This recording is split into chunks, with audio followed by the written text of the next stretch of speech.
Okay, hello. This is part one of a layman's introduction to blockchain.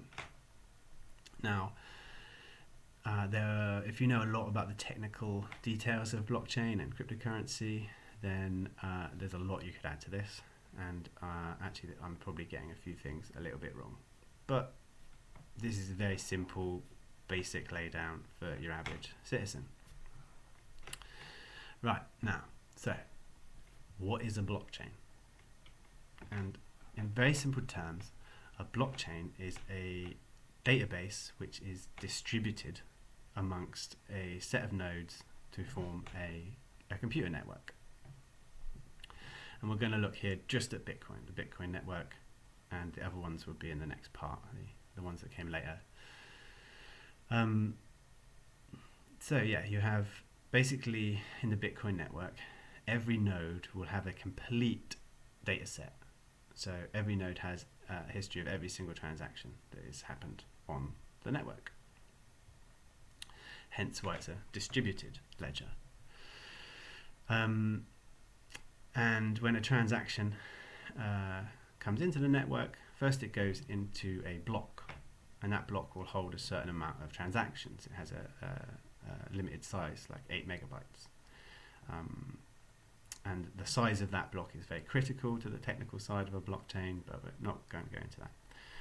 So basically that block of transactions will be waiting to be confirmed, and then it will be confirmed, and it will then be added to the database with a unique hashtag. And once it's added to the database, it's pretty much set in stone there, kind of coded into it, and it's very, very, very hard to go back and change that.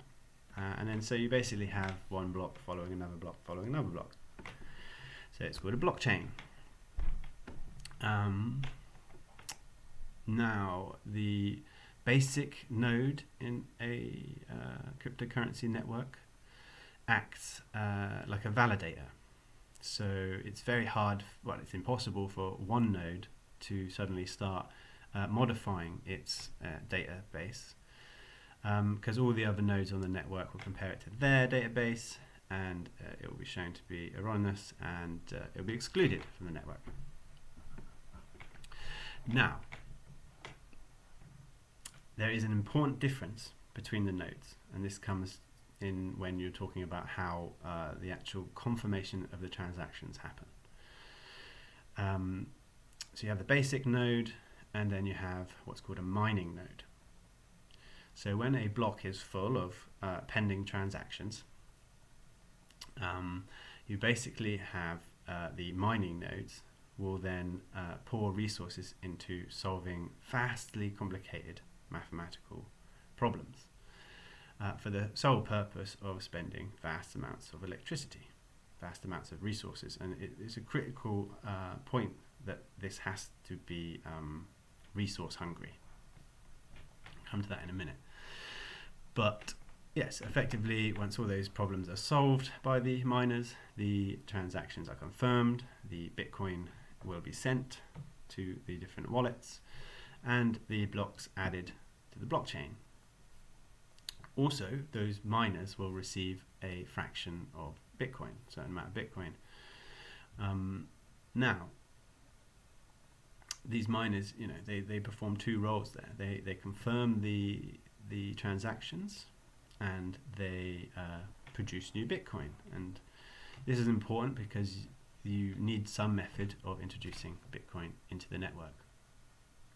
And I'll talk about that right at the end in terms of how that mechanism, gets it, makes it appear like a kind of digital gold. So that's the basic setup of the Bitcoin network. You have blocks formed, miners crunch the numbers, confirm the transactions. That updates all of the nodes on the network. Everyone's happy. So why do these miners have to do these crazy mathematical problems and use all of this electricity? So basically, when you have a network which is decentralized, doesn't have a central authority that effectively is in control, but is safeguarding the whole thing. You basically have a system where anyone can set up a node, and it costs about £100–200 to set up a regular node. And if there was no kind of barrier between being a regular node and being a node that actually runs the blockchain and confirms those transactions, then anyone could just spam nodes. They could just, with $100 million or so, they could create vast amounts of nodes, and then they would basically have, they'd be aiming to get to this point where they controlled 51% of the nodes. So Bitcoin is seen as a consensus network. So as long as 51% of those nodes are acting in good faith and confirming those transactions, then everything works. But if 51% of the nodes are controlled by an actor who is acting in bad faith, i.e., doesn't want this network to work, then they can start not sending confirmations through, double spending confirmations and things like this. Basically, they trash it. So you have to put a barrier between that. And in the Bitcoin network, they use proof of work. So to prove that you have a real actor acting in good faith, you have to do some work. You have to spend resources. And so what that does in the Bitcoin situation is you have a situation where if someone wanted to gain control now of the Bitcoin network, they wanted to get 51% of the mining nodes, which are the key nodes, then they would have to spend, I think it's $14 billion. And that would be buying all the specialist hardware that can do these solve these mathematical problems, and then installing them somewhere next to that can supply that kind of electricity, and then running them and using up all that electricity. So, I mean, there's a handful of billionaires in the world that could even get $14 billion of capital together to be deployed, and they certainly couldn't do it at speed. Not without destroying their own billionaire status, and about giving the rest of the network a pretty clear sign of what they're doing and time to respond. So it's basically putting this vast barrier in the way of bad actors. So that's how the Bitcoin network basically protects its decentralized, consensus-based system. Now, you don't need to use proof of work in a distributed ledger. That was the first one, but the one that's coming out now is very popular, and all the new blockchains are using it. It's called proof of stake. I'm going to use Ethereum just briefly here to show this, even though it's not yet transferred fully over to proof of stake. But to run a confirming node in the Ethereum network, you need to put 32 Ethereum in that node, which at today's prices is something like $100,000. And if that node ever starts acting in bad faith, then that stake is lost. It's wiped out. So that is a different kind of proof, and it's one that is much more environmentally sustainable. So it's definitely a criticism of Bitcoin that it is environmentally unsustainable. I mean, I think it's hardwired into proof of work that it is environmentally unsustainable, and I think most nations should ban it outright. But proof of stake doesn't require these mathematical problems to be solved. So it just drops the electricity consumption off a cliff, really. And if we look at Solana, which is the most modern blockchain, and the only one I've really looked at here for the figures, but one transaction on the Solana network equates to roughly 2 Google searches. So it's trivial, really. and it's very relative to the rest of this digital ecosystem. Yeah, so that's the basic rundown. Maybe I'll give you a short piece of detail on why Bitcoin is called the digital gold, and also why I think Bitcoin fundamentally can't replace national fiat currencies. So on the digital gold, basically, this is because gold can't be printed like a normal fiat currency. Every fiat currency has a central bank, and that bank can print more of it whenever it chooses.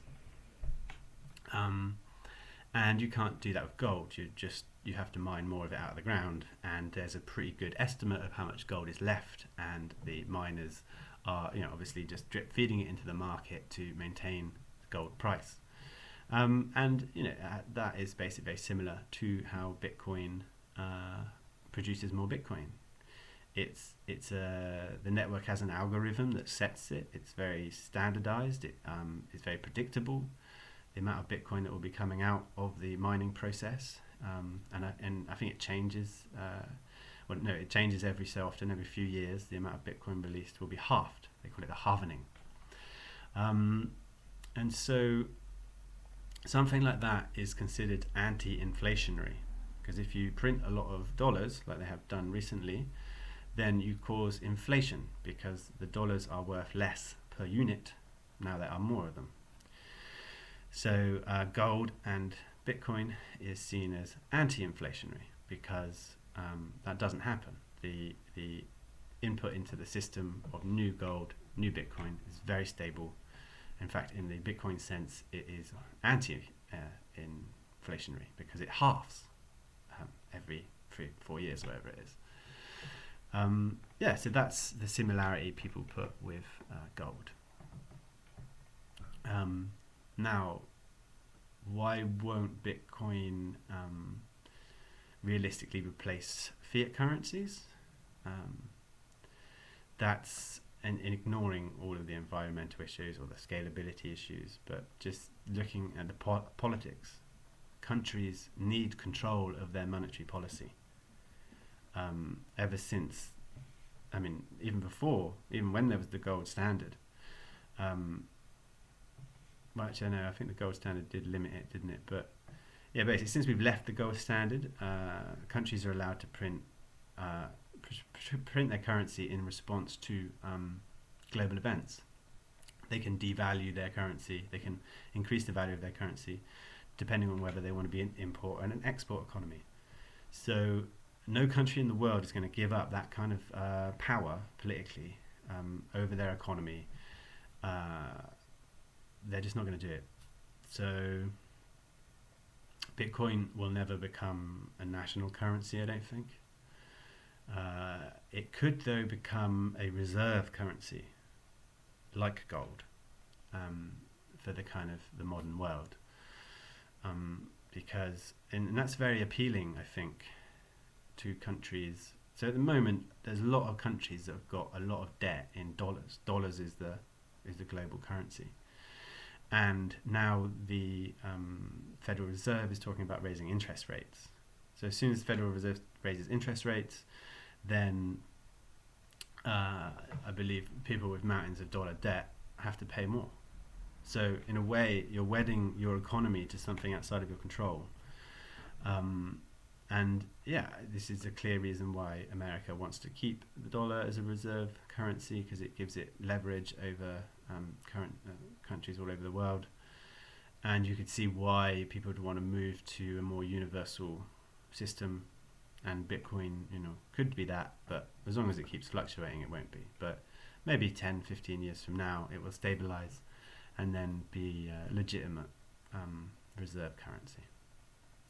Anyway, that was going a bit far off, wasn't it, from the initial technical side. But anyway, I hope that was simple enough. And if you want to know more, if you you want to know more about the blockchains that came later, and specifically the role of smart contracts, then that's all in part 2. Cheers.